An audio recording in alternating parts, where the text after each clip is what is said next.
2026 FIFA ലോകകപ്പിലെ group F Netherland Japan പോരാട്ടം ടൂർണമെന്റിലെ തന്നെ ഏറ്റവും മികച്ച മത്സരങ്ങളിലൊന്നായിരുന്നു. വളരെ ആവേശം നിറഞ്ഞ മത്സരത്തിൽ ആദ്യം ലീഡ് നേടിയത് നെതർലാൻഡ്സ് ആണ്. ഡച്ച് ക്യാപ്റ്റനായ വിർജിൽ വാൻ ഡൈക്ക് 51-ാം മിനിറ്റിൽ ഒരു മികച്ച ഹെഡറിലൂടെ ആദ്യ ഗോൾ നേടുന്നു. എന്നാൽ മത്സരത്തിൽ ജപ്പാൻ ശക്തമായി തിരിച്ചു വന്നു. മത്സരത്തിന്റെ 57-ാം മിനിറ്റിൽ നക്കമുറയുടെ ഷോട്ട് ഡച്ച് പ്രതിരോധത്തെ മറികടന്ന് വലയിലായി.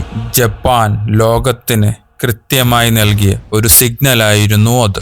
ജപ്പാന്റെ സ്വന്തം ബ്ലൂ സാമുറായ് പടയെ ഭയക്കണമെന്ന സിഗ്നൽ. മത്സരത്തിൽ ഡച്ച് പട പന്ത് കൈവശം വെച്ച് ആക്രമണം തീർക്കാൻ ശ്രമിച്ചപ്പോൾ ജപ്പാൻ നിര അതിവേഗ കൗണ്ടർ അറ്റാക്കുകളിലൂടെ ഭീഷണി ഉയർത്തി. 64-ാം മിനിറ്റിൽ വീണ്ടും ഡച്ച് ആക്രമണം. യുവതാരം ക്രിസൻസിയോ സമർവിൽ ഒരു മനോഹരമായ ഫിനിഷിലൂടെ ഡച്ച് പടയെ മുന്നിലെത്തിച്ചു. എന്നാൽ ഡാലസിലെ ചൂടേറിയ രാത്രിയിൽ ലോകകപ്പ് വേദി സാക്ഷിയായത് ഒരു ഫുട്ബോൾ ക്ലാസിക്കിനായിരുന്നു. മത്സരം തീരാൻ നിമിഷങ്ങൾ മാത്രം ഉണ്ടായിരുന്നപ്പോൾ ജപ്പാന്റെ തീപ്പൊരി മറുപടി വീണ്ടും വന്നു. 88-ാം മിനിറ്റിൽ കൊക്കി ഒഗാവ ഡച്ച് പ്രതിരോധം വീണ്ടും ഭേദിച്ചു. സ്റ്റേഡിയം പൊട്ടിത്തെറിച്ച നിമിഷങ്ങളായിരുന്നു. 2 തവണ മുന്നിലെത്തിയ ഡച്ച് പടയെ 2 തവണയും ശക്തമായി തിരിച്ചു വന്നു. ഇടിച്ചു കെട്ടിയ ജപ്പാൻ പട. ഇതോടുകൂടി ഗ്രൂപ്പ് എഫിൽ കാര്യങ്ങൾ കൂടുതൽ കടുപ്പമാവുകയാണ്. ഈ